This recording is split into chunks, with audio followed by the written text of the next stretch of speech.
Well, for me personally, I love riding bikes because I can disassociate with all the garbage that's happening in the world and happening in my life, and it gives me a point that I can focus on, and I can get into that moment, find that groove, and I can exist right there. And for me, it just feels like it just frees me and lifts me up in a way that I can't find anywhere else. Well, it doesn't give me a hangover.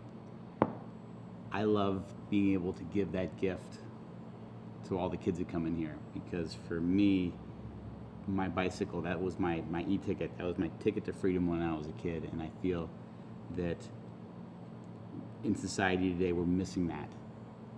The opportunity to grab your kid by the ear and kick him out of the house in the morning and say, I don't want to see you until dinner time, go outside and play, and then not worry about him, is something that you don't see, at least in urban society.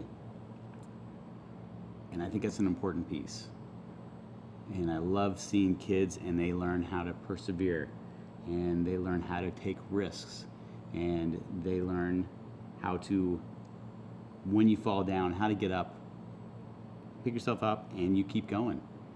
You know, these are all life skills.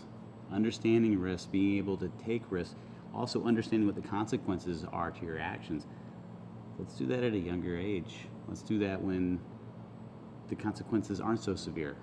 You fall down, you get a skinned knee right now, but you know, as we get older and we end up going from riding bikes, and now we're driving cars, and now we're doing whatever, the consequences get a lot bigger. So let's help put all that stuff in perspective and let kids get out there and let them live a little bit.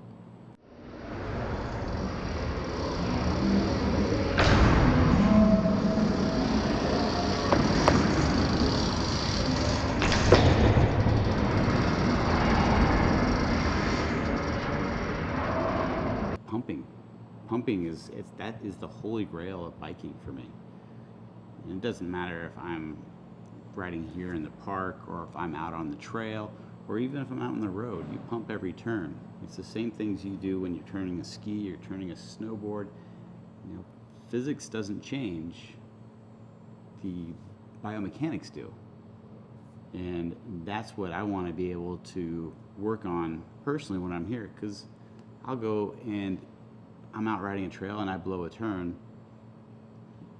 I'm probably not going to see that turn again for another month if I'm lucky. I'm not hiking back up and doing it again. It's not going to happen. I'm just going to keep riding down, and I'm probably going to ride faster and faster and be on the edge of being in control.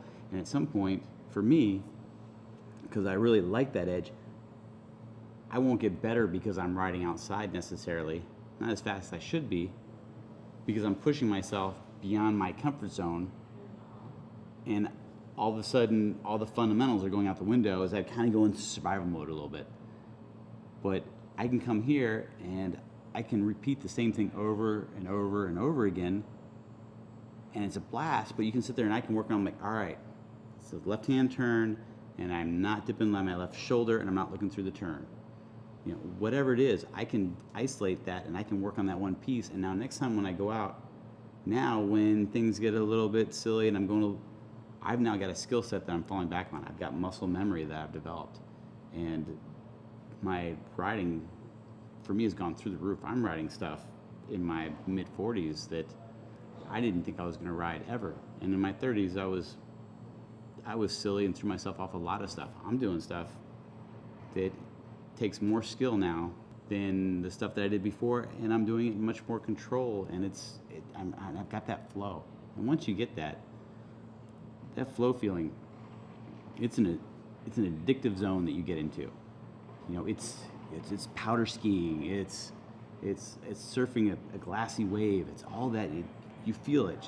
You're just one with the environment, and you're moving with it, and you're moving your body around, and everything comes together, and it's clicking, and it's otherworldly. It's just, you got to get out there, and when you experience it, you won't put your bike away ever.